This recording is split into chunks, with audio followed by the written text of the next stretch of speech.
Mỹ vừa phái một số tàu chiến tới Biển Đông trong lúc tranh chấp chủ quyền giữa Trung Quốc, Việt Nam đang gia tăng căng thẳng. Nhật báo Hải quân của Mỹ loan tin tàu sân bay USS John Stennis, 2 tàu khu trục, 2 tàu tuần dương và hạm đội 7 trong 24 giờ qua đã tiến vào Biển Đông.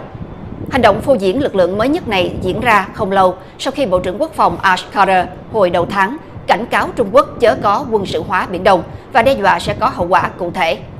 Tháp tùng tàu sân bay Stennis gồm các tàu tuần dương Antietam và Mobile Bay cùng các khu trục hạm Chung Hoon và Stockdale. Tàu chỉ huy USS Blue Ridge cũng đang hiện diện trong khu vực và đang hướng về phía Philippines. Các giới chức cho hay tàu tuần dương Antietam đang thực hiện một nhiệm vụ tuần tra riêng khác với tàu sân bay Stennis. Mỹ đã hoàn tất 2 cuộc tuần tra trong phạm vi 12 hải lý xung quanh các đảo nhân tạo do Trung Quốc bồi đắp tại những khu vực có tranh chấp với các nước, bao gồm Việt Nam. Việt Nam và Hoa Kỳ gần đây đồng loạt lên tiếng phản đối việc Trung Quốc khẩn trương đáp đảo, xây đường băng và triển khai tên lửa, máy bay chiến đấu cùng radar ra Biển Đông. Ngày 1 tháng 3, Bộ trưởng Quốc phòng Hoa Kỳ tuyên bố nếu Trung Quốc không ngưng quân sự hóa Biển Đông, Mỹ sẵn sàng tăng cường điều động tới châu Á-Thái Bình Dương và sẽ chi thêm 425 triệu đô la cho các hoạt động diễn tập quân sự chung với những nước trong khu vực bị Trung Quốc đe dọa. Tư lệnh Thủy quân lục chiến Hoa Kỳ tại Thái Bình Dương, Trung tướng David Berger, vừa có chuyến thăm Việt Nam để tìm hiểu, thảo luận các biện pháp nhằm thúc đẩy hơn nữa quan hệ hợp tác với Hải quân Việt Nam. Báo Hải quân Việt Nam cho biết, Trung tướng Berger đã gặp chuẩn đô đốc Ngô Sĩ Quyết, Phó Tư lệnh Hải quân Việt Nam. Báo này dẫn lời ông Berger nói rằng chuyến thăm nhằm thúc đẩy hơn nữa quan hệ hợp tác với Hải quân Việt Nam, đưa mối quan hệ hợp tác giữa Hải quân Việt Nam và lực lượng Thủy quân lục chiến Hoa Kỳ tại Thái Bình Dương ngày càng đi vào chiều sâu. Phía Việt Nam hy vọng rằng hai bên sẽ tiếp tục các hoạt động hợp tác quốc phòng như trao đổi đoàn, giao lưu tàu của Hải quân hai nước, đào tạo an ninh hàng hải, cứu trợ nhân đạo, khắc phục hậu quả chiến tranh, tìm kiếm cứu nạn. Trước đó, Trung tướng Berger đã có các cuộc gặp gỡ với Phó Tổng tham mưu trưởng Quân đội Việt Nam Nguyễn Phương Nam và Thứ trưởng Ngoại giao Việt Nam Hà Kim Ngọc. Những cuộc thăm viếng chính thức của các Bộ trưởng Quốc phòng Ngoại giao hai bên, cho đến những cuộc thăm viếng có tính cách kỹ thuật như bà Thứ trưởng Ngoại giao phụ trách kiểm soát vũ khí Andrea Thompson đến Hà Nội. Hội thảo lục quân có sự tham dự của các viên tướng Mỹ tại Hà Nội. Phó Thủ tướng Vương Đình Huệ thăm thủ đô nước Mỹ. Nhận định về hàng loạt cuộc gặp gỡ như vậy, tiến sĩ Nguyễn Thành Trung, Giám đốc Trung tâm Nghiên cứu Quốc tế tại Sài Gòn nói với Đài Á Châu Tự Do. Việt Nam đã chủ động nhiều hơn trong việc đẩy mạnh cái mối quan hệ với Mỹ. Bởi vì đối với nhiều người thì là Tổng thống Trump là một người khó dự đoán, unpredictable. Việt Nam đã hết sức là chủ động trong cái chính sách đối ngoại với mình và gắn kết với Mỹ nhiều hơn và để chủ động hơn trong các cái chính sách, có nghĩa là để giảm thiểu những cái khả năng mà bất ngờ có thể xảy ra đối với Việt Nam và cũng tạo ra một cái mối liên hệ sâu hơn đối với Mỹ. Mặc dù là chúng ta thấy là nó về mặt chính thức thì Việt Nam cũng không muốn là tạo ra cho Trung Quốc một cái cảm giác là bất an khi mà Việt Nam ngày càng đẩy mạnh sâu với Mỹ. Thạc sĩ Hoàng Việt, một người nghiên cứu Biển Đông tại Sài Gòn, dẫn lời những nhà quan sát khác nhau cho rằng cuộc chiến tranh thương mại mà Mỹ vừa phát động với Trung Quốc là một cuộc phản công, không để hình thành một trật tự mà Trung Quốc mong muốn. Bên cạnh chiến tranh thương mại, ông Hoàng Việt cho rằng vấn đề Biển Đông là rất quan trọng. Tại đây, Bắc Kinh liên tục lấn lướt các nước nhỏ trong mấy năm qua. Hiện nay thì mặc dù Hoa Kỳ không nói ra, nhưng mà một cái vấn đề quan trọng nhất là phải kiềm chế được Trung Quốc. Và đương nhiên, trong cái bối cảnh đó thì một cái vấn đề về Biển Đông hết sức quan trọng. Thì cho thấy một cái điều là hiện giờ cái thế của Trung Quốc nó đã thay đổi. Nó không còn một mình một chợ múa lụa vườn hoa như trước nữa, mà Hoa Kỳ và các đồng minh đã ra tay. Ông cho rằng Trung Quốc có phần đã xuống nước sau khi vừa qua đã đồng ý với các quốc gia Đông Nam Á về việc thúc đẩy một bộ quy tắc ứng xử trên Biển Đông. Theo tiến sĩ Nguyễn Thành Trung, việc nhận ra vai trò quan trọng của Việt Nam trong cuộc đối đầu với Trung Quốc là điều mà Việt Nam có thể thụ được nhiều lợi ích, nhất là về mặt an ninh hàng hải. Hiện tại là một trong những cái quốc gia mà có tiếng nói mà mạnh mẽ nhất đối với Trung Quốc ở cái khu vực Biển Đông đó là Việt Nam, và em nghĩ rằng là chính quyền Mỹ sẽ tận dụng cái điều này để giúp Việt Nam có thể về mặt nào đó là có thể tự nâng cao một số cái năng lực hàng hải của mình ở khu vực Biển Đông để bảo đảm cho một cái mục tiêu lớn hơn của Mỹ, đó là tự do hàng hải ở cái khu vực. Vào tháng 3 năm 2018, Mỹ đã chuyển giao cho Việt Nam tàu tuần duyên loại Metro Shark. Hai bên đã có một cuộc đối thoại về an ninh hàng hải tại thủ đô nước Mỹ. Mỹ mời Việt Nam tham gia cuộc tập trận Hải quân Rim Bắc ở Thái Bình Dương, tổ chức mỗi 2 năm một lần. Một đạo luật về quốc phòng của Mỹ đã được sự đồng thuận của cả hai đảng Dân Chủ và Cộng Hòa. Trong đó có ngân sách viện trợ quốc phòng cho các quốc gia Đông Nam Á. Tiến sĩ Nguyễn Thành Trung cũng đồng ý với nhận xét rằng Trong những tiếp xúc giữa Mỹ với các quốc gia Đông Nam Á vừa qua, việc tiếp xúc với Việt Nam là tăng mạnh hơn hết. Tuy nhiên, theo Nguyễn Thành Trung, Việt Nam vẫn thận trọng, không làm cho Trung Quốc phật lòng. Biểu hiện cho điều đó là việc Việt Nam tuy được mời tham gia tập trận Rim-Bắc 2018, nhưng chỉ phái các sĩ quan quan sát chứ không gửi tàu chiến tham dự. Cách nhìn những tiếp xúc Việt-Mỹ liên tục diễn ra trong năm nay giữa ông Nguyễn Thành Trung và ông Hoàng Việt cũng có sự khác nhau. Ông Hoàng Việt đánh giá cao quan hệ quốc phòng, đặc biệt chuyến thăm Việt Nam của bà Andrea Thompson. Ông Nguyễn Thành Trung xem mối quan tâm về kinh tế thương mại quan trọng hơn. Đó là chuyến thăm Mỹ của ông Vương Đình Huệ. Tuy vậy, hai ông Nguyễn Thành Trung và Hoàng Việt đều đồng ý ở điểm Việt Nam vẫn duy trì thái độ không liên minh của mình trong quan hệ với các cường quốc. Bãi Tư Chính mới nhất, hết kiên nhẫn, tướng Việt Nam tuyên bố bắn tất cả tàu Trung Quốc dám đâm tàu Việt Nam. Nếu tàu Trung Quốc tiếp tục đâm vào tàu Việt Nam, chúng tôi sẽ đáp lại. Mọi sự chịu đựng đều có giới hạn của nó. Nếu Trung Quốc tiếp tục gây hấn thì sẽ lãnh hậu quả. Đó là những lời tuyên bố của Phó Tư lệnh Tham mưu trưởng Cảnh sát biển Việt Nam. Các tuyên bố được đưa ra trong bối cảnh Trung Quốc vừa đưa thêm tàu hải cảnh hơn 5.000 tấn, cùng nhiều tàu hộ vệ tên lửa xuống bãi Tư Chính để tăng cường lực lượng. Động thái này được cho là để leo thang căng thẳng và dùng các tàu khổng lồ này để áp đảo các tàu của Cảnh sát biển Việt Nam. Trong một cuộc họp khẩn cấp của lực lượng Cảnh sát biển cho biết, các tàu Trung Quốc liên tục đâm va vào tàu Việt Nam với góc thẳng, dùng ý đâm là để cho chìm, với thái độ rất hung hăng. Trong mọi cuộc xung đột, Việt Nam đều phải né tránh, tìm cách tránh góc đâm thẳng này của Trung Quốc để khỏi bị chìm. Ngoài ra thì Trung Quốc còn dùng những vòi rồng cực lớn để bắn vào tàu Việt Nam, gây hư hại nặng nhiều thiết bị trong tàu. Và thậm chí một vài chiến sĩ cảnh sát biển Việt Nam đã bị thương, phải nhập viện điều trị. Xin lưu ý là lần này Trung Quốc gây hấn ở đây là nằm hoàn toàn trong thềm lục địa 200 hải lý của Việt Nam, nên việc cảnh sát biển Việt Nam nếu có nổ súng là hoàn toàn phù hợp để bảo vệ chủ quyền và phù hợp với các luật lệ quốc tế. Con dung xéo lắm cũng quăng. Trung Quốc đã khá bất ngờ trước động thái trên và chưa rõ phản ứng của họ sẽ như thế nào. Các chiến sĩ cảnh sát biển và hải quân Việt Nam thì rất ức chế từ rất lâu rồi. Nên nếu tuyên bố trên là một chỉ thị có thực và không phải là một mệnh lệnh miệng nói cho vui miệng của ông Phó Tư lệnh Tham mưu trưởng Cảnh sát biển tuyên bố trong một cơn bực tức, thì đây là một lệnh rất quan trọng. Trước đó thì bà Lê Thị Thu Hằng, phát ngôn viên của Bộ Ngoại giao Việt Nam cho biết, Việt Nam đã có nhiều biện pháp giao thiệp ngoại giao phù hợp, trao công hàm phản đối cho phía Trung Quốc, yêu cầu rút ngay khỏi vùng đặc quyền kinh tế của Việt Nam.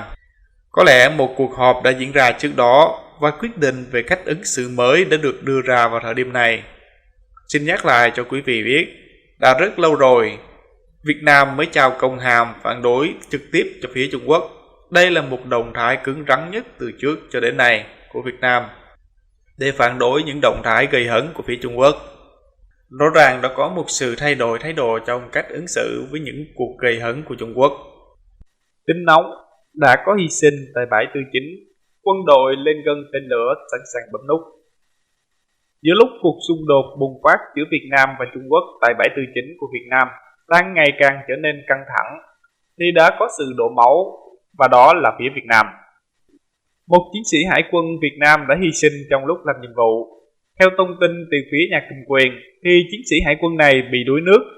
Nhưng quý vị có tin là lính hải quân là dễ dàng có thể bị đuối nước như vậy hay không? Theo một nguồn tin khả tín mà chúng tôi có được, thì chiến sĩ hải quân đó đã hy sinh trong lúc chiến đấu tại bãi Tư Chính với Trung Quốc, và nhà cầm quyền bưng bít thông tin này. Cụ thể là chiến sĩ Ngô Văn Trung, sinh năm 1999, đã hy sinh vào ngày 9 tháng 7 năm 2019, trong lúc Hải quân Việt Nam đối đầu căng thẳng với Trung Quốc tại bãi Tư Chính từ ngày 3 tháng 7 năm 2019 cho đến nay. Nhưng hơn 800 tờ báo và Bộ Ngoại giao vẫn im hơi lặng tiếng. Sau khi thông tin này được tiết lộ, thì đã có một làn sóng phẫn nộ tột cùng của các quân nhân hải quân cũng như trong quân đội nhân dân Việt Nam, làm cho tình hình căng thẳng ngày càng leo thang. Vụ tàu Hải Dương Địa lý 8 của Trung Quốc vi phạm vùng chủ quyền kinh tế của Việt Nam ở khu vực bãi Tư Chính đối đầu với cảnh sát biển Việt Nam đã kéo dài cả tuần này. Thường thì sẽ không có gì là bất ngờ. Trung Quốc đã làm nhiều lần như vậy, một phần để nắn gần Việt Nam, một phần để tạo ra các tiền lệ, cắm thêm các cột mốc mới vào sâu trong vùng biển của Việt Nam. Tuy nhiên lần này dường như phía Việt Nam có vẻ chơi rắn, khi mới đây, Hội đồng Quốc phòng đã họp khẩn và quyết định ra lệnh cho các đơn vị tên lửa và hệ thống phòng thủ bờ biển sẵn sàng chiến đấu, chuẩn bị để có thể khai hỏa bất cứ lúc nào. Ngoài ra, Hội đồng Quốc phòng gồm các tướng lãnh cao cấp của Bộ Tổng tham mưu và một số ủy viên Bộ Chính trị cùng ông Nguyễn Xuân Phúc đã họp bàn phương pháp tác chiến, đưa ra các chiến lược cụ thể. Phản ứng này của Việt Nam đã làm Trung Quốc khá bất ngờ. Các phương án tác chiến phối hợp hải lục không quân cùng các hệ thống phòng thủ bờ biển đã được chỉ thị sẵn sàng chiến đấu, cơ động để có thể đánh phủ đầu hạm đội Trung Quốc, cũng như phá hủy các căn cứ trên các đảo nhân tạo của Trung Quốc. Trung Quốc khoa trương sức mạnh cơ bắp ở Biển Đông và cái giá phải trả. Một chỉ huy quân sự hàng đầu của Hoa Kỳ mạnh mẽ chỉ kích Bắc Kinh là khoa trương sức mạnh để giành chủ quyền Biển Đông và làm ngơ các đề nghị thiết lập một cơ chế liên lạc để giảm thiểu nguy cơ tính toán sai lầm dẫn tới xung đột trên Biển Đông. Báo Hoa Nam buổi sáng lẫn lời phát biểu của tư lệnh của Bộ Tư lệnh Thái Bình Dương Hoa Kỳ, Đô đốc Philip Davidson, tại diễn đàn an ninh Aspen ở Colorado vào hôm 18 tháng 7, khuyến cáo thế giới nên thận trọng về sự bành trướng quân sự đang tăng của Trung Quốc trong khu vực. Đô đốc Davidson cho biết, Washington và Bắc Kinh đang tiếp tục một cuộc đối thoại ở cấp quân sự. Tuy nhiên, theo ông, cần có những cơ chế liên lạc tránh khủng hoảng để giảm nguy cơ tính toán sai lầm. Đô đốc Davidson nói, Hoa Kỳ bấy lâu nay vẫn để ngỏ yêu cầu Trung Quốc mở đường dây liên lạc tránh khủng hoảng giữa Bộ Tư lệnh miền Nam của Hoa Kỳ vốn chịu trách nhiệm xử lý vấn đề Biển Đông với Bộ Tư lệnh Chiến khu miền Đông Trung Quốc, nhưng họ chưa hồi đáp. Trung Quốc và Hoa Kỳ đang đối đầu trong một cuộc tranh chấp về vấn đề triển khai quân sự trong khu vực Ấn Độ-Thái Bình Dương. Bắc Kinh phản đối các hoạt động của Mỹ để bảo vệ tự do hàng hải trong Biển Đông, giữa lúc Hoa Kỳ và các nước láng giềng của Trung Quốc tại Đông Nam Á bày tỏ quan tâm về sự bành trướng lực lượng quân sự của Trung Quốc trong khu vực. Theo Breaking Defense, Đô đốc Philip Davidson khẳng định cam kết của Washington sẽ duy trì sự hiện diện quân sự tại vùng biển tranh chấp ở Đông Nam Á. Ông nói Hoa Kỳ có mặt trong khu vực không phải để đòi chủ quyền mà để giải quyết những sự tranh chấp một cách hòa bình và duy trì trật tự quốc tế dựa trên luật pháp. Tư lệnh Bộ Tư lệnh Ấn Độ-Thái Bình Dương của Hoa Kỳ nói, nhiều quốc gia mạnh mẽ hậu thuẫn các hoạt động bảo vệ tự do hàng hải của chúng ta, bất chấp sự chống đối của Trung Quốc. Ông lưu ý rằng, 5 liên minh phòng thủ hỗ tương của Hoa Kỳ nằm trong khu vực Ấn Độ-Thái Bình Dương. Theo trang mạng Free Pescon, Đô đốc Philip Davidson lưu ý rằng Bắc Kinh đã thử nghiệm tên lửa không lâu sau khi Bộ trưởng Quốc phòng Ngụy Phụng Hòa đọc diễn văn tại đối thoại Shangri-La, Singapore hồi tháng 6 2019. Trong đó, ông Ngụy bênh vực việc quân sự hóa các bãi cạn trong các vùng biển đang tranh chấp ở Biển Đông là quyền chính đáng của Trung Quốc. Đô đốc Philip Davidson nói, không những ông Ngụy nói rõ rằng ông không tin Hoa Kỳ nên có mặt ở châu Á và Tây Thái Bình Dương, mà về cơ bản còn nói rằng châu Á không phải là của người Á Châu, mà là của người Trung Quốc. Tàu hải cảnh 35111 xuất hiện phía tây bãi Tư Chính, Trung Quốc hăm he lô dầu khí của Nga Việt. Các hoạt động của tàu Trung Quốc trong vùng đặc quyền kinh tế của Việt Nam đều được các cơ quan chức năng của Việt Nam giám sát và có vẻ như đang được ngăn chặn. Tuy nhiên, việc ngăn chặn này tới đâu và mức độ quyết liệt như thế nào thì chưa biết được. Ở đây chỉ nói về diễn biến mới nhất được tiết lộ về sự xuất hiện của tàu hải cảnh 35111 ở phía tây của bãi Tư Chính, dựa vào các thông tin hoàn toàn công khai. Theo Phó Giáo sư Ryan Mattison, người theo dõi và tường thuật sâu sát mọi chuyển động của tàu Trung Quốc trong vùng đặc quyền kinh tế của Việt Nam những ngày qua, tàu hải cảnh 35111 đã xuất hiện ở phía tây bãi Tư Chính từ ngày 18 tháng 6 2019 cho tới nay. Vào ngày 12 tháng 7, nó đã di chuyển đến Đả Chữ Thập, một trong những căn cứ phi pháp lớn mà Trung Quốc xây dựng trên quần đảo Trường Sa, nhiều khả năng để tiếp tế khi trở lại khu vực vào ngày 14 tháng 7. Theo Mattison, tàu này không tham gia trực tiếp vào việc hộ tống tàu thăm dò Hải Dương Địa chất 8 vốn hoạt động chết lên phía bắc hàng chục hải lý. Chị Phạm Thanh Vân, một trong những người sáng lập dự án Đại sự ký Biển Đông, đã cung cấp thêm tọa độ chính xác của tàu hải cảnh 35111 vào đêm 15 tháng 7. Căn cứ theo tọa độ này, khu vực mà tàu hải cảnh 35111 hoạt động gần một tháng qua thuộc lô dầu khí 061 hiện được điều hành khai thác bởi liên doanh Rosneft Việt Nam giữa tập đoàn Rosneft của Liên bang Nga và Việt Nam. Lô 061 nằm ở phía bắc lô 0703, tức dự án Cá Đồng Đỏ, nằm lọt trong lô 0602. Ở lô 0601 hiện có 3 mỏ Lan Tây, Lan Đỏ và Phong Lan Dại. Tháng 5 năm ngoái, một cuộc đấu khẩu ba bên giữa Bắc Kinh, Hà Nội và Moscow đã xảy ra sau khi Rosneft Việt Nam đưa giàn khoan Hakajiu 5 của Nhật Bản ra lô 061, vốn là nơi Việt Nam đã khai thác từ nhiều năm nay. Mọi chuyện dường như chỉ dừng ở mức đấu khẩu khi đó. Tuy nhiên, trung tuần tháng 5 năm nay, giàn khoan Hakajiu 5 tiếp tục đưa ra khoan ở giếng BLDCC 1X thuộc mỏ Phong Lan Dại từ 15 tháng 5 đến 30 tháng 7. Và lần này chúng ta chứng kiến tàu hải cảnh 35111 xuất hiện tại khu vực lô 0601. Trong một bức ảnh vệ tinh chụp ngày 9 tháng 7, một chiếc tàu nhiều khả năng là hải cảnh 35111 được nhìn thấy xuất hiện ở cách một giàn khoan, nhiều khả năng là giàn khoan Hakajiu, khoảng 4 hải lý về phía đông bắc. Hiện tại, theo vị trí mới nhất đêm 15 tháng 7, thì tàu hải cảnh 35111 xuất hiện cách giàn khoan này khoảng 7 hải lý về phía bắc. Như vậy có thể thấy, từ việc đấu khẩu năm ngoái, năm nay Trung Quốc đã bắt đầu cử tàu hải cảnh để theo dõi các hoạt động hợp pháp của Việt Nam trong lô 0601. Động thái này có lẽ cũng không nằm ngoài chiến thuật biến khu vực không tranh chấp thành khu vực tranh chấp nhằm gây sức ép với Việt Nam. Cũng không loại trừ việc Trung Quốc tiếp tục leo thang từ theo dõi đến quấy phá hoạt động của giàn khoan ở lô 0601 này.